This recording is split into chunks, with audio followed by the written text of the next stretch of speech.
నా జ్వలనాన్ని ఎక్కడో ఢిల్లీలో కూర్చొని ఒకళ్ళు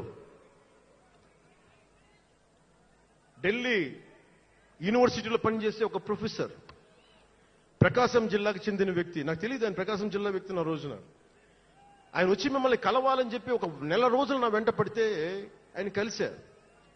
ఆయన వచ్చి నన్ను ఒకే ఒక మాట అడిగారు. 2006లో మీరు రాజకీయాల్లోకి వస్తారా? బహుజన సిద్ధాంతం మేము ముందుకెళ్తాం. చాలా మంది అడిగి నన్ను పంపించారు. మీరు సంసిద్ధం అంటే నేను మాట్లాడతాను, నేను కదుపుతానంటే ఆ రోజున నాకు ఇంకా మెచ్యూరిటీ లేదు. ఒక కుటుంబాన్ని నడపడానికే చాలా శ్రమ పడాలి.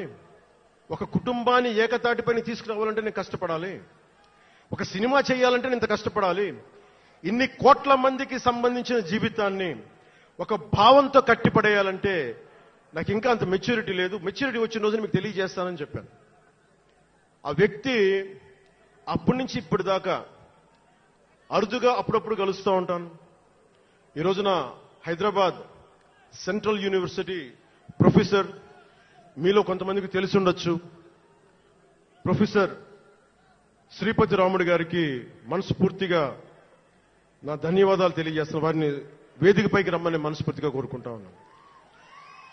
ఎందుకంటే మీరు ఓజీ ఓజీ అని అరుస్తూ ఉంటే నన్ను సినిమాల కంటే కూడా సినిమాల్లో ప్రజలకి పనిచేసే మనిషిని చూశారు ఇలాంటి మేధావులందరూ, పోరాట యోధులందరూ. సో నాకు ఎప్పుడు కూడా ఆయన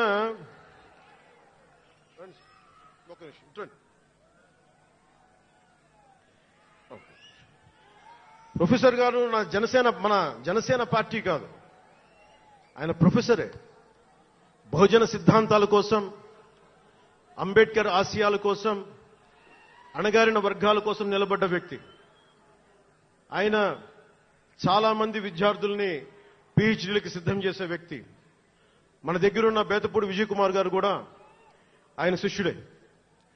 ఇలాంటి శిష్యులు ఎంతమంది తయారు చేసి ఆయన జనసేన ఎప్పుడు నాకు అండగా ఉంటారు. ఓడిపోయినా నిలబడ్డా ఎప్పుడైనా సరే నమ్మకం ఏంటంటే మీరు ఉండాలి, మీరు రాణించాలని నిరంతరం తప్పించే శ్రీపతి రాముడు గారికి నేను ఇవ్వగలిగేది ఒకటే, నా గుండెల నుంచి ప్రేమ ఇవ్వగలను.